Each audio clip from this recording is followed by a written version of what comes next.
تو اس وقت دین کی بقا کے لیے کیا کیا جائے؟ پھر دفاعی رخ پر لوگ آ گئے. تو مولانا قاسم صاحب کے ذریعے سے 1864 میں دیوبند کی بنیاد پڑی. سر سید احمد خان بھی اللہ اس کی بخشش فرمائے، وہ بھی مسلمانوں کے ہمدرد تھے. وہ بھی چاہتے تھے مسلمان عزت پائیں، لیکن ان کی سوچ یہ تھی کہ یہ دنیاوی تعلیم حاصل کریں تو اس سے یہ آگے نکلیں گے. تو اس سوچ پر انہوں نے 1875 میں علی گڑھ میں اسکول کی بنیاد رکھی. یہ دونوں حضرات مولانا مملوک علی کے شاگرد ہیں دلی میں. 1880 میں مولانا الیاس صاحب پیدا ہوئے. ان کے والد مولانا اسماعیل صاحب رحمۃ اللہ علیہ یہ صدیقی خاندان سے تھے. ان کی والدہ بھی صدیقی خاندان سے ہیں. یہ مظفر نگر کے تھے، والدہ کاندلہ کی تھی. یہ دوسری شادی سے تھے. نظام الدین میں ایک مغلوں کی عمارت بنی ہوئی ہے، 64 کھمبا اس کو کہتے ہیں، 64 کھمبا. اس کا جو گیٹ ہے یہ جیسے ہمارا گیٹ چھتا ہوا ہے، آگے چھت ہے، ایسے وہ چھتا ہوا گیٹ ہے. اس کے اوپر ایک پرانی برادری سی تھی، اس میں وہ رہا کرتے تھے مولانا اسماعیل صاحب، مولانا الیاس صاحب کے والد. وہاں سے ہجرت کر کے آئے اور اس پرانی مسجد کو انہوں نے آباد کیا. یہاں وہ کیسے پہنچے؟ یہ 1876 کی بات ہے، تقریباً 76 کی. یہاں وہ کیسے پہنچے اس کا کچھ پتہ نہیں. کیسے آئے، کس جذبے کے تحت آئے، کون لے کر آیا تھا، اللہ کا غیبی نظام. چونکہ یہ جگہ غیر آباد تھی. یہاں مرزا الہی بخش تھا، اس کی یہ جاگیر تھی. مرزا الہی بخش یہ بہادر شاہ ظفر کا سمد ہی تھا، یعنی بہادر شاہ ظفر کے بیٹے سے اس کی بیٹی کی شادی ہوئی تھی. اور مرزا الہی بخش بھی انگریزوں سے مل گیا تھا، اور وہ بھی جنگ آزادی کے ختم کرانے والوں میں ایک کردار تھا، اور غداری کا اس نے بھی بڑا صلہ پایا تھا. یہ مسجد مرزا الہی بخش نے بنوائی تھی، چھوٹی سی، ابھی تک وہ مسجد باقی ہے.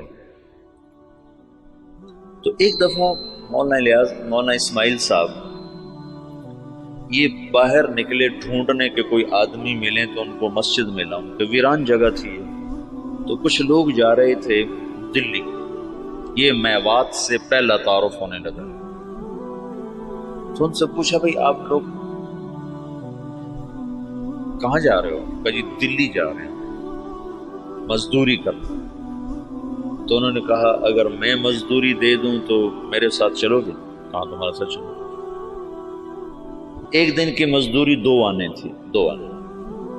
تو وہ 5-6 آدمیوں کو لے کر مسجد میں آ گئے اور ان کو وضو سکھایا، طہارت، نماز سکھا کر سارا دن اپنے ساتھ رکھا.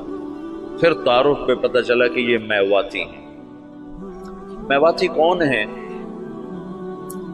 اس کے بارے میں مورخین کی رائے یہ ہے کہ یہ جو ہندوستان کی قدیم قومیں ہیں ان میں سے ہیں میواتی. ایک تو ہے نا آریہ نسل جو وسط ایشیا سے آئے اور انہوں نے پورے ہندوستانی خطے پر قبضہ کیا. آریہ نسل کے لوگ راجپوت اور جاٹ یہ کہلائے، اور ان کی اور کئی قسمیں بنی. جو لوگ یہاں قدیم آباد تھے ان میں سے ایک قوم میو بھی ہے. یہ ہندوستان کی قدیم آبائی آباد قوم ہے،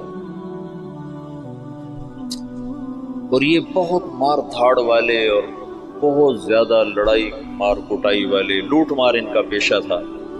کوئی مہذب زندگی ان کی نہیں تھی. مولانا محمد اسماعیل صاحب رحمۃ اللہ علیہ نے سب سے پہلے ان کو اپنا گرویدہ بنایا.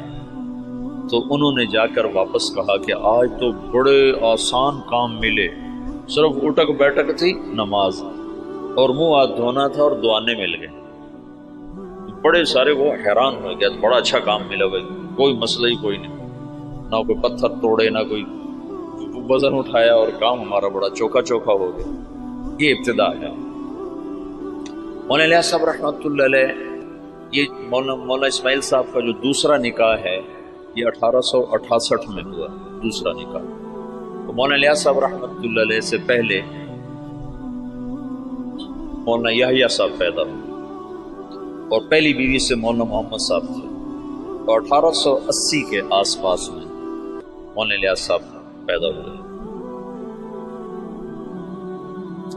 اور 1898 میں مولانا اسماعیل صاحب کا انتقال ہو گیا، تو ان کی جگہ ان کے بڑے بیٹے مولانا محمد صاحب یہاں بیٹھے۔ 1918 میں ان کا بھی انتقال ہو گیا۔ مولانا الیاس صاحب رحمۃ اللہ علیہ کی 1912 میں شادی ہوئی۔ 1915 میں پہلا حج کیا اپنے شیخ مولانا خلیل احمد صاحب، گنگوہ میں تعلیم حاصل کی۔ 1906 میں مولانا گنگوہی کا انتقال ہوا ہے، تو ان کے ہاں سے پھر یہ دارالعلوم دیوبند میں آ گئے، وہاں تعلیم مکمل فرمائی، اور 1912 میں ان کی شادی ہوئی۔ 1915 میں پہلا حج مولانا خلیل احمد صاحب کے ساتھ تشریف لے گا۔ اس وقت یہ سہارنپور میں پڑھاتے تھے، اپنے شیخ کے ساتھ پڑھاتے تھے۔ مولانا خلیل احمد صاحب رحمۃ اللہ علیہ وہیں رہ گئے، ہجرت کر کے گئے تھے، وہ واپس نہیں آئے، باقی حضرات واپس آئے نہیں، اس وقت نہیں، ساتھ ہی واپس آئے، بعد میں گئے۔ تو 1918 میں مولانا محمد صاحب کا انتقال ہوا، تو مولانا الیاس صاحب رحمۃ اللہ علیہ وہاں تشریف لائے، جنازے میں شرکت فرمائی۔ تو مقامی لوگوں نے، میواتیوں نے کہا کہ اب یہ جگہ خالی ہے تو اس کو آپ آباد کریں۔ تو مولانا نے فرمایا کہ میں اپنے شیخ سے پوچھوں، تو پھر وہ تشریف لائے سہارنپور، اور مولانا خلیل احمد صاحب سے درخواست کی کہ اس طرح لوگ چاہتے ہیں، میں کیا کروں؟ تو انہوں نے یہ فرمایا تم 1 سال کی چھٹی لے کے چلے جاؤ، اگر تمہارا دل لگے تو وہاں رہ جانا، نہ لگے تو پھر واپس آ جانا، مدرسہ سے تمہارا رابطہ نہ ختم ہو، چھٹی لے لو۔ وہ چھٹی کی جو درخواست لکھی تھی نا، وہ پرانے سہارنپور کے مدرسہ میں ابھی بھی محفوظ پڑی ہوئی۔ 1918 میں مولانا الیاس صاحب تشریف لائے نظام الدین، ابھی تبلیغ نام کی کوئی شے ان کے ذہن پر کوئی نہیں۔ 1918 میں شدھی کی تحریک چل پڑی۔ شدھی کیا تھی کہ ہندوؤں نے یہ تحریک چلائی کہ مسلمانوں کو ہندو بناؤ، اور بنیاد انہوں نے یہ اٹھائی کہ مسلمان تو باہر سے آئے، ہم تم ایک قوم ہیں، اوپر جا کر ہم سب کے رشتے ایک ہیں، تو یہ باہر سے مسلمان کون تھے جنہوں نے آ کر ہمارا مذہب بگاڑ دیا، لہٰذا ہم سب کو ایک ہونا چاہیے۔ یہ تحریک بڑے زور سے چلی، تو مولانا الیاس صاحب رحمۃ اللہ علیہ اس پر بڑے پریشان ہوئے کہ اس کا میں کیا حل کروں۔ تو انہوں نے جاتے ہی میوات میں مدارس کی بہتات، چھوٹے چھوٹے مکتب، اور اس میں اپنا سب کچھ لگایا، بیوی کا زیور بھی لگا دیا، سینکڑوں چھوٹے چھوٹے مکتب میوات میں کھولے۔ ایک دفعہ میوات میں گئے ہوئے تھے مریدوں کے پاس، تو ایک نوجوان آیا، ہاتھ میں کڑا، بڑی بڑی مونچھیں، داڑھی صاف۔ کسی نے کہا یہ آپ کے مدرسے سے فارغ التحصیل حافظ قرآن ہے۔ کہنے کہ حافظ، اس کا یہ حلیہ کیوں ہے؟ کہ یہ ماحول کی وجہ سے۔ تو یہ پہلی چوٹ لگی اور دل میں خیال آیا، جب تک تمام طبقات میں دین نہیں آتا تو چند طبقوں میں دین کا لانا یا چند طبقات میں دین کا آنا یہ نہ کافی ہے، نہ یہ ذریعہ نجات ہے، پوری امت کا مسئلہ ہے۔ تو مدرسوں سے ایک دم دل بجھ گیا، دل ہٹ گیا، بند نہیں کیے لیکن طبیعت بند ہو گئی، دل ہٹ گیا۔ اور واعظین اس زمانے میں شدھی کی تحریک کے ٹکر میں علماء نے وعاظ کو بھیجنا شروع کیا تھا کہ مختلف شہروں میں جا کر، دیہاتوں میں جا کر تبلیغ کرو۔ تو مولانا الیاس صاحب نے بھی اپنے واعظ بھیجنے شروع کی، لیکن وہ جاتے تھے جہاں تک سڑک ہوتی تھی، جہاں سڑک نہیں ہوتی تھی وہاں نہیں جاتے تھے، یا جہاں کوئی آسائش نہیں ہوتی تھی وہاں نہیں جاتے تھے۔ پھر طبیعت اس سے بھی ہٹ گئی، پھر خانقاہی سلسلہ شروع کیا۔ اور نظام الدین میں بیعت کا سلسلہ، اس سے پہلے بیعت نہیں فرماتے تھے، پھر بیعت کا سلسلہ شروع، تو بہت جلدی مریدوں میں ترقی ہونے لگی اور مریدوں کا اضافہ بھی اور مریدوں کے تزکیہ کے حالات بھی بڑے اچھے۔ لیکن کچھ عرصے کے بعد خیال آیا کہ کتنے لوگ میرے مرید ہو جائیں گے، 1,00,000 2 لاکھ، تو عامت الناس کا کیا کروں؟ ابھی اللہ تعالیٰ فطرت خود ہی کرتی ہے لالے کی حنا بندی، پھول کو سرخی کوئی نہیں پہناتا، اللہ ہی اسے سرخ کرتا ہے۔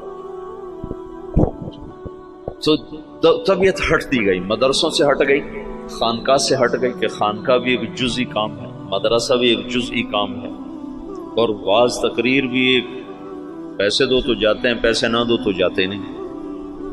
تو بے قراری بڑھتی گئی اور کوئی حل نظر نہیں آیا۔ تو 1926 میں، اس سے قبل مولانا خلیل صاحب وہ ہجرت کر کے اور تشریف لے گئے، مدینہ منتقل ہو گئے۔ تو 1926 میں حج پہ تشریف لے گئے، ہجرت کی نیت کر کے کہ میں اب واپس نہیں آؤں گا، وہیں رہوں گا۔ 1925 میں گئے تو 1926 میں واپس آئے، یہ نیت کر لی تھی کہ اب میں واپس نہیں آؤں گا، ادھر ہی رہوں گا۔ جب یہ مکہ پہنچے تو ان کو خواب میں اللہ کے رسول کی زیارت ہوئی، تو انہوں نے پوچھا یا رسول اللہ، میں امت کی بہتری کے لیے کیا کروں، امت کی ہدایت کے لیے کیا کروں؟ تو اللہ کے رسول نے فرمایا جیسے میں نے مکے میں کام کیا تھا تم ویسے کام کرو۔ انہوں نے آگے عرض کی مجھے تو پتہ نہیں مکے میں آپ نے کیسے کام کیا تھا، تو اللہ کے نبی نے فرمایا مکی صورتوں میں غور کرو، اللہ تمہیں سکھائے گا۔ یہ مکہ میں ہے۔ پھر مدینہ پہنچے تو وہاں پھر اللہ کے رسول کی ضرورت ہے، تو آپ نے ارشاد فرمایا اللہ تم سے کام لے گا، تم واپس جاؤ، واپس اور میرے پاس آؤ۔ تو انہوں نے مولانا خلیل احمد صاحب سے یہ خواب ذکر کیا، وہ وہیں منتقل ہو گئے تھے۔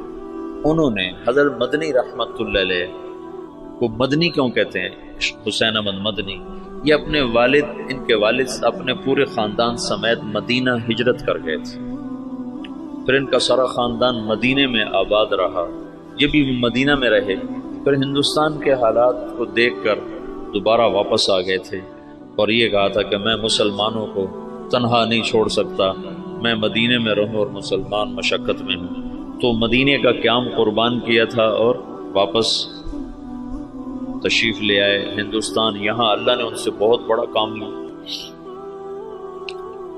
تو اس لیے ان کو مدنی کہتے ہیں۔ تو ان کے بھائی تھے سید احمد، وہ وہاں پہلے انہوں نے اتنا فقر دیکھا کہ حضرت مدنی فرماتے ہیں میرے والد سبزی منڈی جاتے تھے شام کو، تو جو سبزی وہاں گلی ہوئی سڑی ہوئی لوگ پھینک کے چلے جاتے تھے نا، وہ اٹھا کے لاتے تھے، پھر اس کو صاف کر کے خالی ابال کے ہم کھاتے تھے کہ اس میں نمک مرچ ڈالنے کا بھی سکت نہیں تھی، اس طرح شروع کے دن تھے۔ لیکن سید احمد کو اللہ نے صلاحیتیں دیں، انہوں نے شاہ عبدالعزیز سے پتہ نہیں کیسے تعلق بنایا، وہ الگ داستان۔ ان کے بیٹے سید حبیب نے اس سے بھی آگے، اب ان کی نسل وہاں اربوں پتی، بڑے بڑے ان کے محل ہیں، یہ تمہارے حسنین کو 4 گنا کریں تو تب ان کا محل بنتا ہے، اس سے بھی 4 گنا بڑی 4 دیواری ہے جس میں وہ رہ رہے ہیں، احد کے قریب ان کے محلات ہیں۔ تو انہوں نے سید احمد سے ذکر کیا، تو انہوں نے جو مسجد نبوی کے اس وقت منتظم تھے ناظم اعلیٰ، ان سے ذکر کیا، تو انہوں نے عشاء کے بعد جب مسجد بند کر دی تو مولانا الیاس صاحب کو بلا کر جالی کا دروازہ کھول کے اندر بھیج دی، تو اندر جالی اور روزے کے درمیان کوئی چاروں طرف دیوار ہے، دروازہ کوئی نہیں، یہ نور الدین زنگی نے اس کو چاروں طرف سے بند کروایا تھا اور نیچے سیسا پگھلا کے ڈالا تھا۔ جب وہ کچھ لوگ آ کر لاش نکالنے کا منصوبہ لے کر آئے تھے، 3 راتیں وہاں سوئے، 3 راتوں میں سارے کام کی یہ تو خود تو عقل سے تو آ نہیں سکتا، سارے کام کو سکھایا گیا، بتایا گیا، اور پھر یہ کہا گیا ہندوستان جاؤ اور جا کر عوام الناس میں کام کرو، علماء میں نہیں، ورنہ وہ مخالفت کریں گے، مخالفت کریں گے۔ تو پھر یہ وہاں سے واپس تشریف لائے، 1926 میں پہنچے ہیں، اور پہلے علماء کو جمع کیا اور ان کے سامنے یہ بات رکھی کہ میں یوں کام کرنا چاہتا ہوں۔ تو کسی ایک نے بھی موافقت نہیں کی سوائے مولانا مدنی صاحب اور مفتی کفایت اللہ صاحب رحمۃ اللہ علیہ۔ ان دو حضرات نے بات کو لیا اور سمجھا اور کہا کہ ہاں یہ تو دعوت والا کام ہے، لیکن یہ کرے گا کون؟ کہا یہ تو اللہ کرے گا، میرے ذمہ جہد ہے۔ پھر وہ بندہ فنا فی تبلیغ ہو گیا اور دیوانگی چھا دیوانگی۔ ایک دفعہ بیان کر رہے تھے، گرمیوں کے دن تھے، صحن میں 11 بج گئے، 11 فجر کے بعد شروع ہوئے، گرمیوں میں 11 بجے۔ تو ایک مواتی کھڑا کر کے لگا، بھائی نام دے دو ورنہ یہ مر جائے گا، بیچارہ مر جائے گا، نام دے دو، نام دے دو۔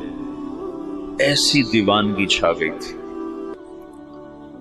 اور کوئی شکل نہیں، کوئی جانتا نہیں، اور آگے سامنے میواتی ہیں جن کو دین کی خبر ہی کوئی، کلمہ نماز کا نہیں پتا، تو دعوت کیسے دیں گے؟ 10 برس کی محنت کے بعد ایک جماعت چلی کی تیار، 10 سال کے بعد۔ تو ان کو ہدایات دی، پھر ان کو روانہ کرتے کرتے 5 میل ان کے ساتھ پیدل چلتے گئے، پیدل چلتے۔ مولانا سعید خان صاحب سے یہ بات میں نے بہت دفعہ سنی، جب ان کو رخصت کرنے لگے تو کہنے لگے کہاں جا رہے ہو؟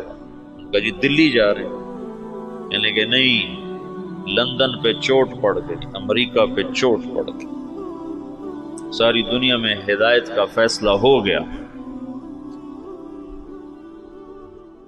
ایک دفعہ عبدالعال صاحب تشریف فرما تھے، کہنے لگے ہم 5-6 آدمی بیٹھے ہوتے تھے مولانا الیاس صاحب کے آگے، 6-7، اور وہ ہم سے کہتے کہ بھائی ساری دنیا میں جماعتیں بھیجنی ہیں، مشورہ دو کیا کیا جائے۔ تو ہمیں خیال آتا کہ مولانا صاحب بیچارے کتنے پاگل دیوانے ہیں، اور شیخ چلی کی باتیں کرتے ہیں کہ ہم 6-7 آدمی بیٹھے ہیں اور ہمیں کہہ رہے ہیں کہ ساری دنیا میں جماعتیں بھیجنی، مجھے مشورہ دو ہمیں کیا کرنا چاہیے۔ یعنی اللہ تعالیٰ نے اپنی قدرت سے ظاہر کر کے دکھا دیا کہ کیسے سارے عالم میں ہم خود پھر رہے ہیں، ساری دنیا سے جماعتیں ہمارے پاس آ رہی ہیں، ہم سے ساری دنیا میں لوگ جا رہے ہیں۔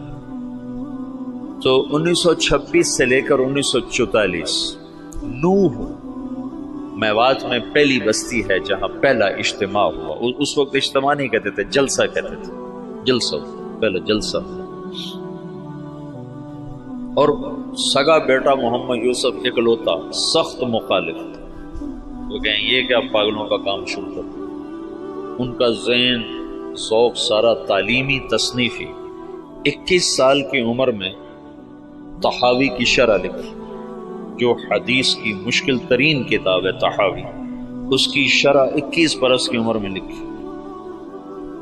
اور حیات الصحابہ جیسی کتاب تو ساری دنیا کے علماء تسلیم کر گئے کہ سیرت میں یہ وہ شخص بدیع تھا، بدیع سیرت میں، کہ سیرت کے عنوان پر آج تک کسی نے ایسی کتاب نہیں لکھی۔ سیرت کا عنوان ہوتا تھا زید بن ثابت، نیچے اس کی سیرت اور حالات، عمر بن خطاب، نیچے ان کی سیرت، حالات، واقعات اور ان کے فضائل اور مناقب۔ یہی 14 صدی میں تمام مصنفین کا طرز رہا ہے۔ یہ پہلا شخص ہے جس نے اسلوب جدید دیا، بدیع اسلوب، آج تک کوئی یہ اسلوب لے نہ سکا۔ حیات الصحابہ ہے سیرت، لیکن حیات الصحابہ، کیف کانت صلاتہم، کیف کان علمہم، کیف کان جہادہم، اس کے نیچے کئی صحابہ کے واقعات۔ یہ ایک کو عنوان بنا کے نہیں، عنوان صفت کا اور نیچے واقعات مختلف تھا شخصیات کے۔ یہ پہلی دفعہ ہوا تصنیف و تالیف کی تاریخ میں۔ سے اس کتاب نے اتنی قبولیت حاصل کی کہ دنیا کے ہر بڑے مکتبے میں حیات و صحابہ پڑھی ہوتی. تو ان کا تو ذہن تھا سارا تعلیمی اور تصنیفی. کہ یہ میرے ابا کو ہو کیا گیا؟ ان کو اللہ کی طرف سے الہام ہو چکا تھا. تو باپ بیٹے میں ٹکراؤ ہے. مولانا انعام صاحب رحمۃ اللہ علیہ، مولانا احتشام صاحب رحمۃ اللہ علیہ، یہ حضرت مولانا الیاس صاحب کے ساتھ مولانا الیاس صاحب رحمۃ اللہ، اب مولانا سعید احمد خان صاحب، یہ ساتھی ہم نوا، اور بیٹا محمد یوسف سخت مخالف. میاں جی بدر الدین رحمۃ اللہ علیہ تھے، میں ان سے ملا تھا نظام الدین میں 82-83 میں گیا تھا. مجھے کہنے لگے کہ ہمیں مولانا الیاس صاحب بھیجتے کہ جاؤ یوسف کو کارگزاری سناؤ، شاید اس کا کوئی دل نرم پڑے. تو جب ہم جاتے تو اپنے لکھنے پڑھنے میں لگے ہوتے تھے، تو ہمیں دیکھتے ہی کہتے مجھے پتہ چل گیا تمہیں بوڑھے نے بھیجا ہے کہ جاؤ اس کو کارگزاریاں سناؤ، بھاگ جاؤ، میرے پاس کوئی وقت نہیں تمہاری فضولیات سننے کے لیے. کہ ہمیں بھگا دیتا تھا مولوی وسیم، کہتا تھا مجھے پتہ ہے تمہیں بڈھے نے بھیجا ہے کہ جاؤ اسے کہانیاں سناؤ، میں نہیں آتا تمہاری کہانی. بیٹا ایسے مخالف تھا. اور علماء عوام خواص بھول چکے تھے کہ دعوت فرض منصبی ہے. وَكَذَلِكَ جَعَلْنَاكُمْ أُمَّةً وَسَطًا لِتَكُونُوا شُهَدَاءَ عَلَى النَّاسِ.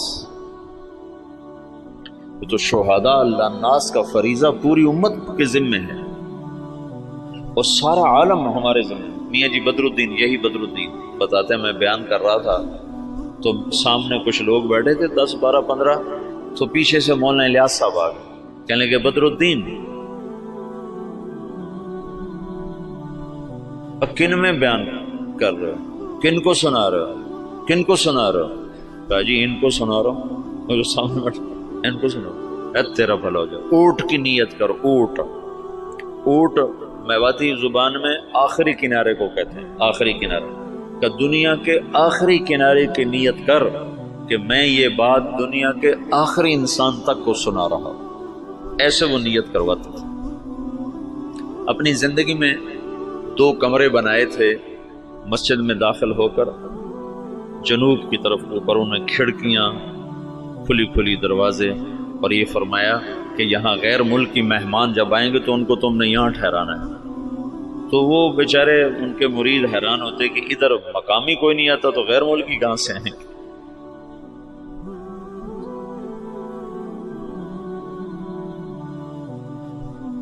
یہ جی دین محمد تھے جو حضرت مولانا الیاس صاحب کے ابتدائی خدام میں تھے، اور جو جماعت مولانا الیاس صاحب نے حضرت تھانوی کے خانقاہ تھانہ بھون بھیجی تھی، اس میں وہ اس جماعت میں ان کی تشکیل تھی. وہ کہتے ہیں ایک دفعہ مجھ سے کہنے لگے کہ مولوی صاحب ہمیں حضرت جی کہتا تھا تم امریکہ جاؤ گے، امریکہ. تو ہم تو اتنے سیدھے سادے دیہاتی تھے کہ ہم یوں سمجھتے تھے امریکہ دلی سے آگے کسی شہر کا نام ہے، دلی سے آگے کسی شہر کا نام ہے جو ہمیں کہتا ہے کہ تم امریکہ جاؤ گے. یہ تو ہمیں بعد میں پتہ چلا وہ تو دنیا ہی اور ہے جہاں وہ کہتا تو تم جاؤ گے. تو جہاز کچھ نہ کچھ اس زمانے میں چل گئے تھے، تو کبھی اوپر سے کوئی جہاز گزرتا تو اس کو میواتی میں کہتے تھے اڑن کھٹولا. تو مولانا الیاس صاحب کہتے ہیں ان اڑن کھٹولوں میں تم تبلیغ کرنے جاؤ گے. تو ہم تو گدھوں پہ سوار ہونے والے تھے. ہم کہیں مولوی یوسف مولوی الیاس ہمارا مذاق اڑاتا ہے کہ ہم تو گدھوں پہ سوار ہونے والے، ہم اڑن کھٹولوں میں کہاں بیٹھیں گے. تو اللہ نے ان کو اڑن کھٹولوں میں بٹھایا. تو ابتدائی ادھر 1926 میں 1918 میں مولانا الیاس صاحب آ کر بیٹھے ہیں نظام الدین، اور 1918 میں برطانوی فوجیں مشرق وسطیٰ میں داخل ہوئی ہیں، اور 1919 میں شام فتح ہوا ہے. فرانسیسی فوجوں نے شام کو فتح کیا اور شام کو 3 حصوں میں تقسیم کر دیا. ایک کا نام سوریہ رکھا، ایک کا نام لبنان رکھا، اور ایک کا نام اردن کر دیا، اور شام کو 3 حصوں میں تقسیم کر دیا. اور 1926 میں اسرائیل کو بنانے کا منصوبہ مکمل ہو گیا کہ اسرائیل بنایا جائے. ادھر 1926 میں دعوت کا کام چلا جس کا آخری سرا مہدی سے جا کے ملتا ہے، اور ادھر 1926 میں یہودیت کا کام چلا جس کا آخری سرا دجال کے ساتھ جا کر ملتا ہے۔ یہ آپس میں یہ تانے بانے میرے اپنے بنائے ہوئے ہیں، میں سنے نہیں ہیں، لیکن جو کچھ پڑھا ہے اس کے مطابق میں ایک ترتیب ذہن میں آئی کہ ادھر ہی دعوت کا کام بھی ہدایت پر ختم ہو گیا۔ 1964 میں پہلی جماعت گئی یوگنڈا، 1964، 4 آدمی، اس میں ایک ابھی بھی زندہ ہیں، عبدالرشید صورتی صاحب جو کراچی کے امیر۔ تو کہنے کہ وہاں ایک بہت بڑے شیخ تھے، ان کی ہم گئے ملاقات کے لیے، تو ان کا بہت بڑا ہال کمرہ تھا، وہ مریدوں سے بھرا ہوا اور ایسے مراقبے میں بیٹھے تھے، بالکل گردن ایسے جھکائی۔ ہم 4 آدمی کمرے میں داخل ہوئے اور یہ پہلی جماعت ہے، آج تک کوئی کسی کو پتہ ہی نہیں کہ تبلیغی جماعت پاکستان میں کوئی نہیں جانتا تھا 1964 میں، باہر کون جانتا، اور یوگنڈا۔ تو جو ہی ہم اندر داخل ہوئے تو انہیں ایک دم سر اٹھایا کہ مرحباً بجیش المہدی، مرحباً بجیش المہدی، مرحباً بجیش المہدی، 3 دفعہ انہوں نے اس کو دہرایا اور ہمارا بڑا زبردست اکرام کیا۔ تو دعوت کی انتہا وہاں جاتی ہے اور یہودیت کی انتہا دجال تک جاتی ہے۔ یہ دونوں طاقتیں جب ٹکرائیں گی تو اللہ دجالی فتنے کو ختم فرمائے گا اور ایمان اور ایمان والوں کو اللہ تعالیٰ عزت اور بلندی عطا فرمائے گا۔ یہ دونوں ایک وقت میں شروع ہوئے۔ 1926 میں جب ان کا اقتدار مستحکم ہو گیا تو انہوں نے یہ طے کیا کہ یہودیوں کو دوبارہ لا کے آباد کیا جائے اور یہاں ایک اسرائیلی یہودی ریاست بنائی جائے۔ سیہونی تحریک جس کو کہتے ہیں، سیہون ایک پہاڑ ہے جہاں داؤد علیہ السلام عبادت کیا کرتے تھے بقول ان لوگوں کے، تو سیہون کے نام سے سیہونی تحریک نے اپنا نظام چلایا تو اسرائیل وجود میں آیا۔ اس کا آخری سرا دجال کے ساتھ ملتا ہے، لد، باب و لد جو ان کا سب سے بڑا اڈا ہے جہاں دجال قتل ہوگا۔ تو اللہ تعالیٰ نے مولانا الیاس صاحب رحمۃ اللہ علیہ سے دعوت کو اس وقت اٹھایا جب دعوت کے نام کو جاننے والے علماء بھی نہیں تھے، وہ بھی اسے اوپرا سمجھتے تھے اور ان کے ہاں بھی اس پر انکار شدید تھا، لیکن اس بندے کے گشتوں نے آہستہ آہستہ آہستہ آہستہ فضا کو ہموار کرنا شروع کیا۔ پھر مولانا الیاس صاحب نے بڑے بڑے علماء کو بلایا کہ اب آپ کے میوات کا دورہ کرو، تو انہوں نے میوات میں دیکھا زندگی کو بدلا ہوا، حالات کو پلٹا کھایا ہوا، تو کچھ اعتراف زبانوں پہ آنے لگا۔ 1944 میں جب دنیا سے جا رہے تھے تو میوات میں صرف میوات میں بہت اچھی فضا کام کی پیدا ہو چکی تھی، اور کچھ دہلی شہر میں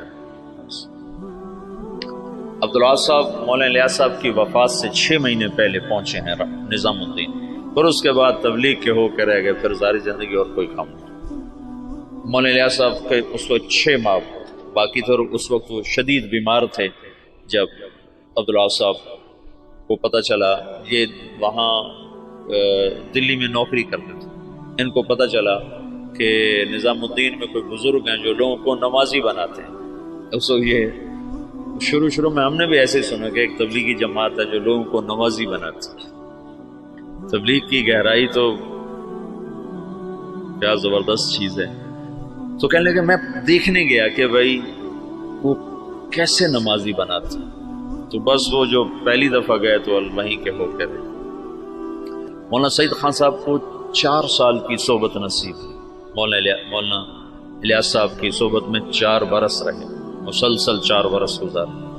مولانا عبید اللہ صاحب رحمۃ اللہ علیہ وہ تو بہت پہلے فوت ہو گئے تھے، 1989 میں فوت ہو گئے تھے، تو ان کو بھی کافی لمبا عرصہ مولانا الیاس صاحب کی صحبت نصیب رہی۔ بیٹے مخالف تھے، تو 1944 میں جب مولانا الیاس صاحب کا انتقال ہونے لگا ہے تو انہوں نے مولوی یوسف صاحب کو بلا کر کہا بیٹا آجا مل لے میں جا رہا۔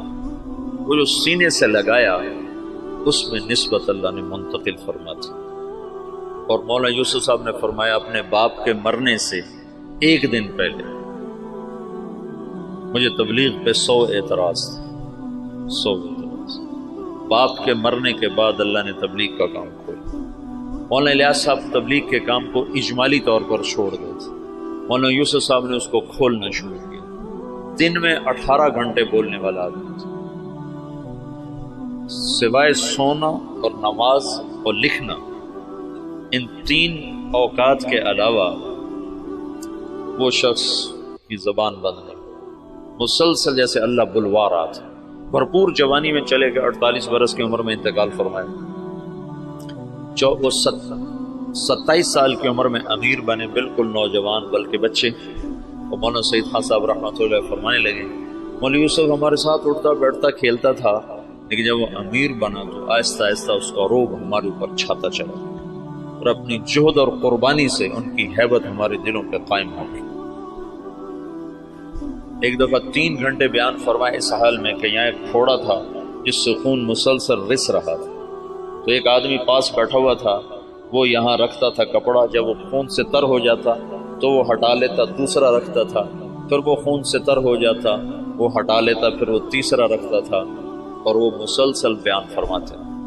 باپ والی کیفیت منتقل ہوئی تو مولانا الیاس صاحب کے یہاں پھوڑا نکل آیا، اس کو کٹ دینا تھا، کٹ دینے میں تکلیف ہونی تھی، تو مشورہ کر رہے تھے کہ اس کو کریں کیسے۔ تو مولانا الیاس صاحب کو پتہ چلا تو انہوں نے فرمایا ایسا کرو، کچھ میواتی میرے آگے بٹھا دو، پھر جو مرضی مجھ سے کر لیں۔ تو انہوں نے کچھ میواتی آگے بٹھائے، مولانا الیاس صاحب نے بیان کرنا شروع کر دیا اور ہاتھ یوں کر دیا، تو انہوں نے سارے ہاتھ کو کھرچ کھرچ کے صاف کیا، لیکن ان کا ہاتھ ایسے بھی نہیں ہوئے، وہ یوں بھی نہیں ہوئے۔ اس قدر انہماک اور فنائیت اللہ نے عطا فرما دی باپ بیٹا کو کہ اللہ نے ایک چیز کو وجود دینا تھا، ایک مدت ہوئی تھی عوام اور خواص کے ذہن سے نکل گیا تھا، اور بس صرف اسلام کو ایک ہی شکل میں دیکھتے تھے کہ حکومت آئے گی تو اسلام آئے گا، حکومت آئے گی تو اسلام آئے گا، طاقت ہاتھ میں ہوگی تو اسلام آئے گا، ورنہ اسلام آ ہی نہیں سکتا۔ اور انقلاب کا مطلب صرف حکومت کی تبدیلی کو لے لیا تھا۔ بعض الفاظ ایسے ہیں جو اپنے اصل معنی سے نکل کر مجاز میں اتنے استعمال ہوئے ہیں کہ اصل معنی ویسے ہی ختم ہو کے رہ گیا۔ ان میں سے ایک انقلاب بھی ہے۔ انقلاب تو قلب سے ہے، قلب پر الف نون لگ کر باب انفعال بنا ہے۔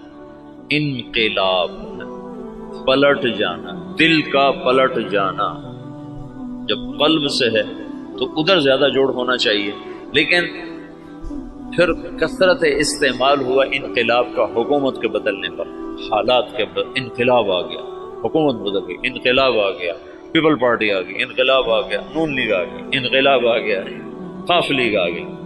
تو انقلاب جیسے برباد، وہ تو برباد ہو گیا۔ برباد، برباد کا کیا مطلب ہے؟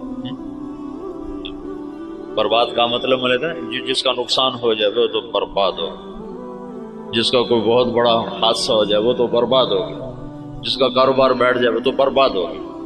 حالانکہ برباد یہ مرکب ہے، فارسی کا لفظ ہے، مرکب ہے۔ برباد، برباد، بر الگ ہے، باد الگ ہے۔ بر کہتے ہیں اوپر اور باد کہتے ہیں ہوا کو، تو برباد کا مطلب ہے ہوا کے اوپر۔ یہ مطلب تمہیں معلوم تھا پہلے کبھی؟ یہ اپنے اصل مطلب میں کبھی استعمال ہی نہیں ہوا۔ برباد، جس کی دکان بیٹھ جائے وہ ہوا میں اڑ رہا ہوتا ہے۔ یہ تو ایک تعبیر ہے کہ جیسے پتا ٹوٹتا ہے نا، پتا ٹوٹتا ہے پھر وہ ہوا کے رحم و کرم پر ہو جاتا ہے، اس کی کوئی منزل نہیں رہ جاتی، ہوا کے جھونکے جدھر لے جائیں وہ ادھر کو اس کی سمت ہو جاتی ہے۔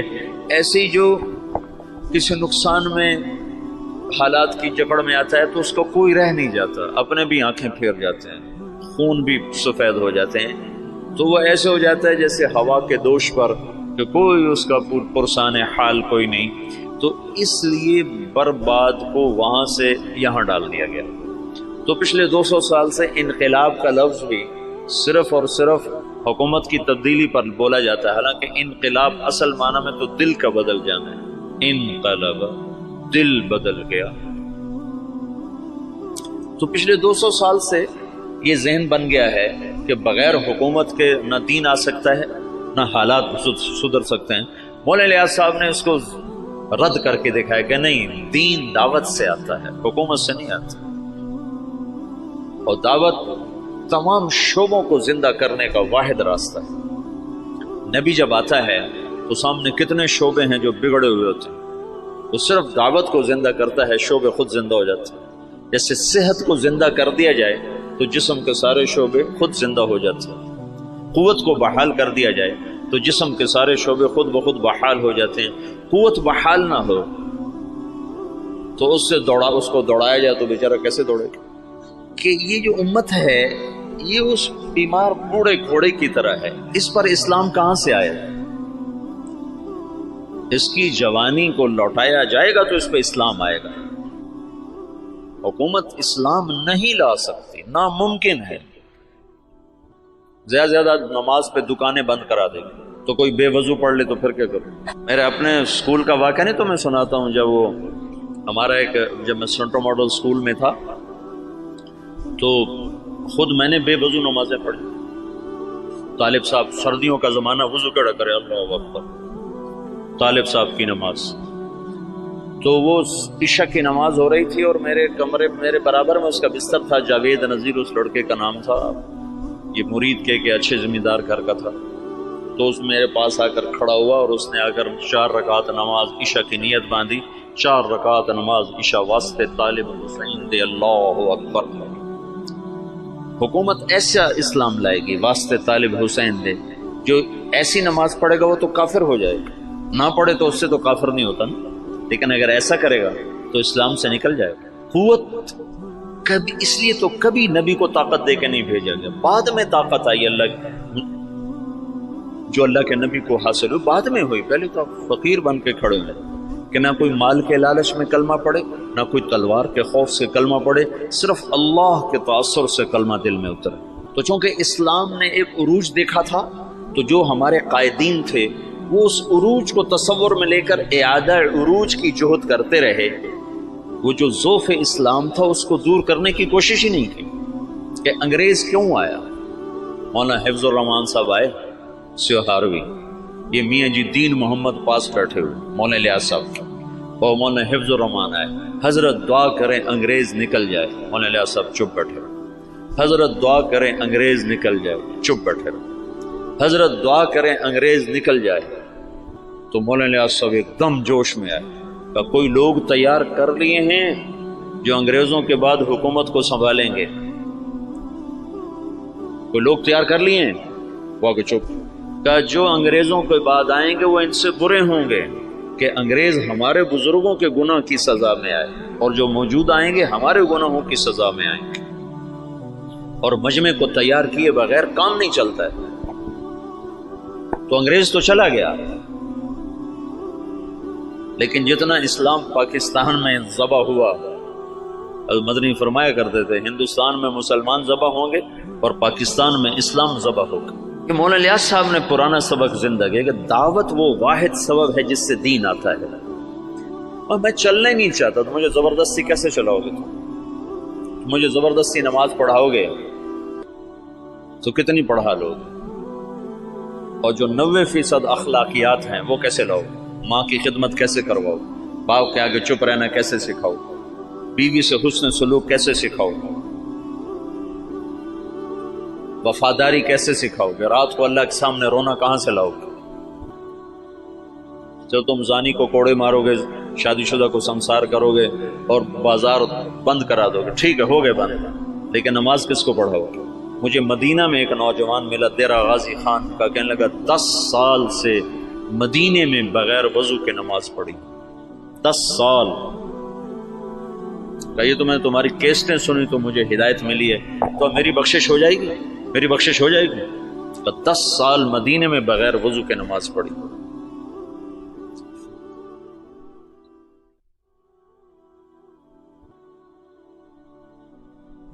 چونکہ اسلام کا سیاسی پس منظر 1000 برس سے زیادہ ہے، تو جب زوال آیا تو قائدین کا ذہن ادھر گیا کہ اس زوال کو دور کیا جائے، زوال دور کیا جائے اور مسلمانوں کو دوبارہ شان و شوکت پہ لایا جائے. لیکن اس زوال جس وجہ سے آیا تھا اسے دور کرنے کی کوشش کیے بغیر زوال کیسے دور ہوگا؟ جب 95% لوگ بے نمازی ہوں زوال کیسے دور ہو؟ جب 100% لوگ بد اخلاق ہوں، ماؤں سے بدتمیز ہوں، باپ کا گریبان پکڑیں، ترازو میں